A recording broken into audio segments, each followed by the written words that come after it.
요한복음 1장 57절에서 66절까지 말씀을 읽어드립니다.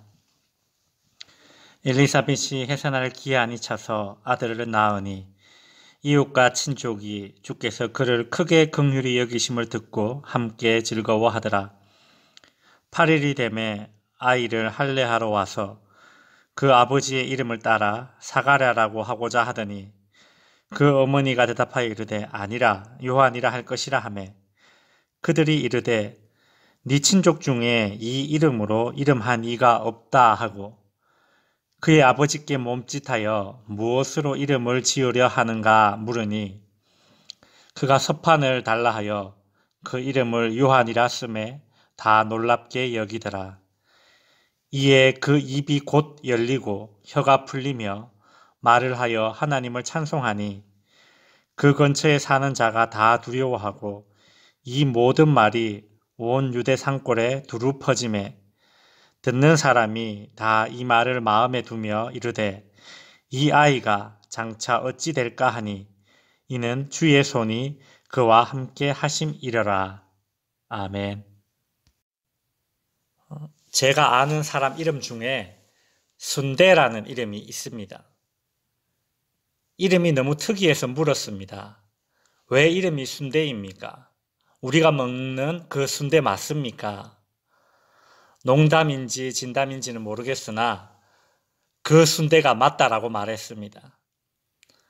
어쩌다 이름이 순대가 되었습니까? 라고 물으니 아버지는 자기가 태어났는데도 이름도 짓지 않고 출생신고도 하지 않아서 어머니가 화를 내니 그제야 동사무소에 출생신고를 하러 갔답니다. 출생신고를 하면서 이름을 뭘로 할까 고민해도 생각이 나지 않자 전날 술 마실 때 안주로 먹었던 순대가 생각나서 이름을 순대로 지었다고 했습니다. 그러면서 간, 곱창, 염통이 아니라서 다행이다 라고 말했습니다. 참 이름만큼이나 강력한 비하인드 스토리입니다.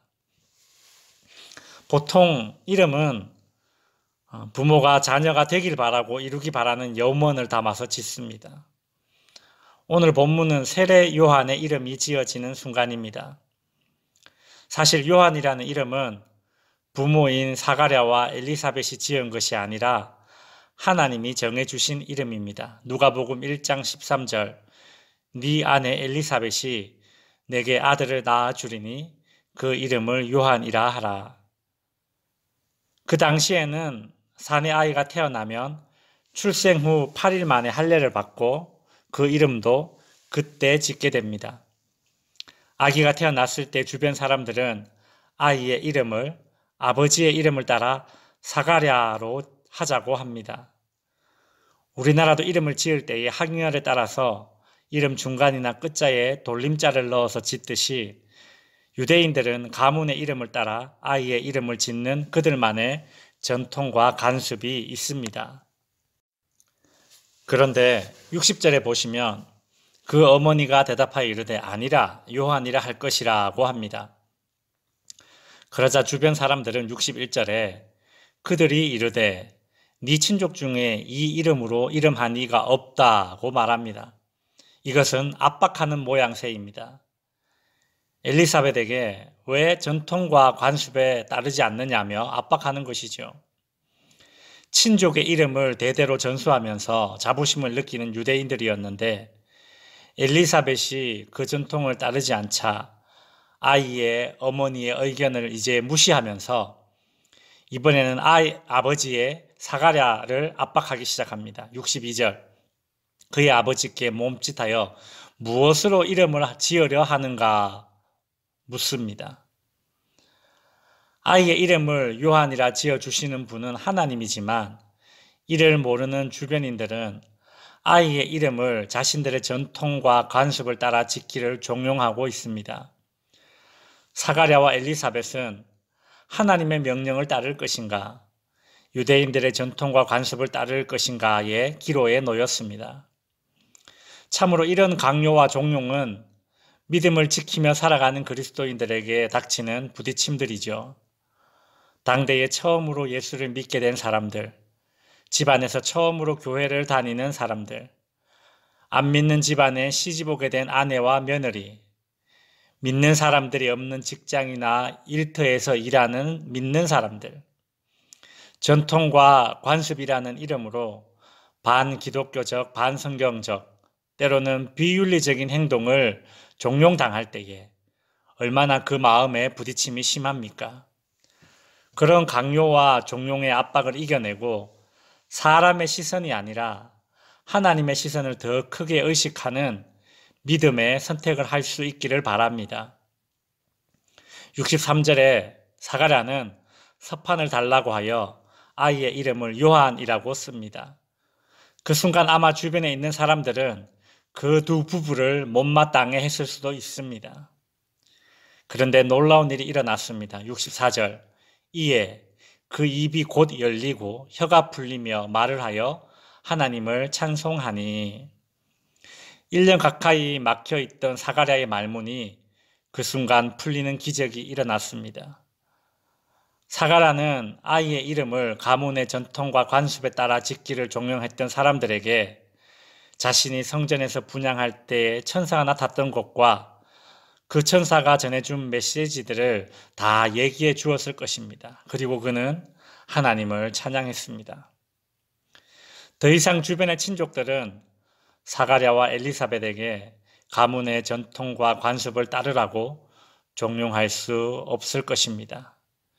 65절에 보면 그 근처에 사는 자가 다 두려워하고 이 모든 말이 곧 온 유대 산골에 두루 퍼졌다고 합니다. 아이의 이름 때문에 못마땅해 여겼던 사람들이 이제는 66절에 보시면 이 아이가 장차 어찌 될까 하니 이는 주의 손이 그와 함께 하심이라 라며 기대하게 되었습니다. 주님이 함께 하시는 이 아이가 대체 무엇이 될 것인가? 사람들의 못마땅함은 가문의 기대로 바뀌었고 하나님의 뜻에 따라 요한이라고 이름 짓기를 고수하였던 사가랴와 엘리사벳 부부는 그 아이 요한으로 인하여 하나님의 살아계심과 은혜를 드러낼 수 있는 부부가 되었습니다. 말씀을 마칩니다. 요한이라는 이름의 뜻은 그가 은혜를 베푸시리라입니다. 사가랴와 엘리사벳은 아이의 이름과 아이의 이름을 정하는 과정을 통해 불임으로 고통받은 자신들에게 베풀어진 하나님의 은혜를 드러내었습니다. 사랑하는 덕지교회 성도 여러분, 오늘 하루는 자신의 이름에 담겨있는 의미를 한번 생각해 보시기 바랍니다. 믿지 않는 부모님이 지어주셨거나 혹 미신적인 의미가 담겨있는 이름이라 하더라도 예수를 믿고 난 이후 우리는 영적으로 하나님의 자녀 아닙니까? 내 이름의 의미를 하나님의 진리의 빛에 비추어 보시기 바랍니다. 주의 손이 요한이라는 이름과 함께 하셨듯이 하나님께서는 내 이름을 아시고 내 이름을 통해 하나님 당신의 은혜를 드러내기를 원하십니다. 주님의 손이 함께하는 그런 내 이름에 걸맞는 행동으로 어떻게 하나님께 기쁨이 될지를 고민해 보시기 바랍니다. 사가랴와 엘리사벳이 요한이라는 이름을 통해 자신들에게 베푸신 하나님의 은혜를 드러내었듯이 우리와 우리 자녀들의 이름이 하나님의 은혜를 생각나게 하고 그 은혜의 전달자로 쓰임받고 그 은혜의 전달자로 오늘 하루도 살 수 있게 되기를 주님의 이름으로 축원드립니다.